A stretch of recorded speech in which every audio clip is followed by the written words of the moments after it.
अस्सलाम वालेकुम जी। आप दाँत निकलवा के चले जाते हैं, लेकिन उसके बाद वाली इंस्ट्रक्शंस फ़ॉलो नहीं करते, जिससे आपका जो इन्फेक्शन होता है या दाँत निकलवाने का फ़ायदा वो नहीं होता और उल्टा आपकी जो दाँत की कंडीशन है, जो नीचे मसूड़े की कंडीशन है, वो ख़राब होना शुरू हो जाती है, वहाँ पर सीवियर किस्म का इन्फेक्शन हो जाता है। सबसे पहले तो आप दाँत निकलवा के चले गए, आपको एक चीज़ समझना ज़रूरी है कि जब भी आप दाँत निकलवाएँगे तो वहाँ से ब्लीडिंग स्टार्ट होती है, क्योंकि ज़ख्म है ना, वहाँ पर ज़ख्म बन जाता है, खून निकलना स्टार्ट हो जाता है। सबसे पहली इंस्ट्रक्शन इसमें ये होती है कि डॉक्टर साहब जो होते हैं आपके, डेंटिस्ट जो होता है, वो आपको वहाँ पर गॉज़ पीस या कॉटन किसी मेडिसिन के साथ लगा के रख देता है, ताकि आप उसको दबा के रखें आधा पौना घंटा कम से कम। अगर आप उसे नहीं दबाएँगे तो ब्लड क्लॉट नहीं बनेगा, खून नहीं जमेगा एंड खून आपका बहता रहेगा। इसलिए उसको आपने बाइट करके रखना होता है, ताकि आपके ऊपर जो ज़ख्म है वहाँ पर ज़ोर आता रहे एंड ब्लड क्लॉट बन जाए। जब एक दफ़ा खून जम जाएगा तो खून आना जो है काफ़ी हद तक कम होना शुरू हो जाता है। इसी तरीके से आधे पौने घंटे तक इसको दबा के रखना है, उसके बाद इसको निकाल के आपने यहाँ से कोई ठंडी चीज़ लगानी है, बर्फ़ भी लगा सकते हैं उस ज़ख्म पे, या फिर आप आइसक्रीम खा सकते हैं उस जगह को लगा-लगा के। हाँ, आइसक्रीम खाते हुए एहतियात करनी है कि उसके अंदर कोई सख्त चीज़ ना हो, पिस्ता या बादाम या कोई ऐसी चीज़ ना हो कि वो जाके ज़ख्म को लगे, दोबारा से खून बहना शुरू हो जाए। क्योंकि आइसक्रीम का मकसद है उस जगह को ठंडा करना, ताकि आपका खून जमे एंड खून आना बंद हो। 2 चीज़ें ये होगी एंड तीसरा, बहुत से लोग जो है गलती करते हैं कि ज़ोर-ज़ोर से कुल्ली करना शुरू हो जाते हैं, खून आता है, या फिर स्ट्रॉ के साथ कहते हैं कि खून की कमी है तो जूस पी लेते हैं। ना आपने ज़ोर-ज़ोर से कुल्ली करनी है, ना आपने स्ट्रॉ के साथ जूस पीना है, क्योंकि दोनों ही सूरतों में आपके मुँह के जो ज़ख्म बना होता है उस पे ज़ोर लगेगा। जब ज़ोर लगेगा तो ब्लड क्लॉट जो है वो फट जाएगा, खून नहीं जमेगा, खून आपका बहना शुरू हो जाएगा।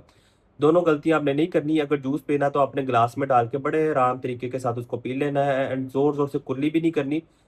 आपने करना ये है कि जैसे मोस्टली लोग क्या करते हैं, वज़ू के लिए कुल्ली करते हैं। तो आपने मुँह में हल्का-सा पानी डाला है, मुँह खोल के उसको अच्छा-सा गाल के उसको मुँह खोल के थूक दिया। इस तरह नहीं करना कि ज़ोर-ज़ोर से थूकना शुरू हो जाए। जब इस तरह करेंगे तो खून फटना शुरू हो जाएगा, आपका जो क्लॉट है, तो आपका खून दोबारा बहना शुरू हो जाएगा। इसके अलावा आपको 1 हफ्ते तक वहाँ से खाना नहीं है। कोशिश करें, अगर दोनों दाँतों का मसला है दोनों साइड्स के, तो एक जो साइड है वो पहले आप निकलवाएँ, क्योंकि 1 हफ्ते तक आप दूसरी साइड से खा पी सकें। उस जगह से आप खाएँ-पिएँगे, आपको बेशक आपको लग रहा हो कि ज़ख्म भर गया है या कुछ मसला नहीं है, तो आपका दोबारा से ज़ख्म ख़राब हो सकता है, इन्फेक्शन मज़ीद फैल सकता है। इसी तरीके से मिर्चों वाली चीज़ों से परहेज़ करना, उस साइड पे लगाने से, कोई सख्त चीज़ों से परहेज़ करना है एंड अगर कुछ करना भी है तो सॉफ्ट डाइट लेनी है, बेहतर है कि दूसरी साइड से लें। ये कुछ इंस्ट्रक्शंस अगर आप नहीं फ़ॉलो करेंगे तो मज़ीद आपका इन्फेक्शन फैल जाएगा एंड एक कंडीशन होती है ड्राई सॉकेट। फिर उसमें हमें मजरूई तौर पे मेडिसिन रख के ज़ख्म को भरवाना पड़ता है, फिर नेचुरली तौर पे नहीं बढ़ता।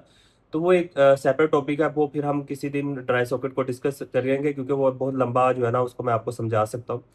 तो बस ये है कि इंस्ट्रक्शंस को फ़ॉलो करना है, बाकी हल्की-फुल्की सी ना ब्लीडिंग आती रहती है, तो वो परेशान नहीं होना कि बहुत ज़्यादा ब्लीडिंग हो गई है, वो खून इतना सा होता है, थूक इतना सा होता है, तो ऐसा लगता है बहुत ज़्यादा ब्लीडिंग है। बाकी आपको स्वेलिंग अगर महसूस होती है तो आपने बर्फ़ की टकोर कर लेनी उस जगह पे लगा के हल्की-सी 1-2 दफ़ा दिन में।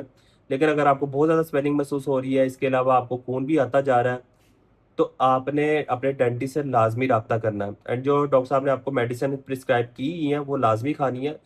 जैसे-जैसे उन्होंने बताया है टाइम के अकॉर्डिंग, जो भी अगर पेन किलर्स दी हैं, एंटीबायोटिक्स दी है, उसको लाज़मी फ़ॉलो करना है। ऐसा नहीं करना कि मेरा ज़ख्म ठीक हो गया है, तो अब मुझे मेडिसिन खाने की ज़रूरत नहीं है। डेंटिस्ट क्या आपको बेहतर पता होता है, जैसे उसने बताया वो आपने फ़ॉलो करना है उस तरीके को एंड ताकि आपका ज़ख्म जल्द से जल्द बढ़े।